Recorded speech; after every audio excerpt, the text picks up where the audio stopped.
We turn now to a terrible week for U.S. aviation, starting with Wednesday's crash between an American Airlines jet and an Army helicopter.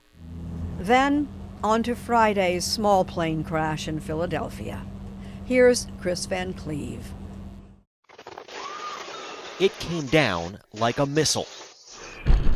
The blast breaking the silence of a Friday night. A small medical jet carrying a young girl who had just completed treatment at Shriners Hospital in Philadelphia and was heading home to Mexico when something went wrong right after takeoff. 2 pilots, 2 doctors, and a family member were also on board. At least 1 person on the ground was killed. It came out of the clouds going in a straight nosedive, and the second it came through the clouds, it was probably only another second before it hit the ground.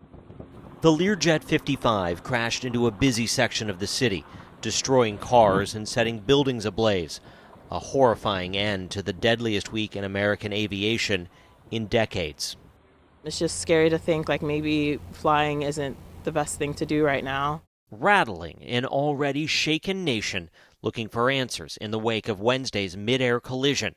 An Army Blackhawk helicopter colliding with an American Airlines regional jet over the icy Potomac River in the nation's capital. 67 people died just feet from the runway. It appears to have happened about 325 feet up, higher than the helicopter was supposed to be. Investigators say they are working to understand if the controller had accurate information about the helicopter's altitude moments before the crash. On Wednesday night, there were 5 people in Washington's Reagan National Tower. The controller handling helicopter traffic was doing a second job, monitoring takeoffs and landings of some airliners. Nationally, 90% of air traffic control towers are commonly understaffed. Also, the chopper crew indicated they had the passenger plane in sight, but were they looking at a different plane? Todd Inman is leading the NTSB investigation. There is a real desire to get answers for these folks. This shouldn't happen.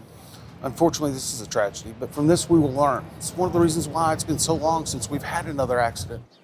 A week that brought an unparalleled period of aviation safety in the United States to an end leaves an important question, one we put to former acting FAA Administrator Billy Nolen. Are we less safe getting on an airplane today than we were a week ago? We are not. Our system is designed around robustness and resilience. In the past 16 years, 13 plus billion people have gotten on flights. That's almost twice the population of the planet. You only do that if you've got a system that's safe.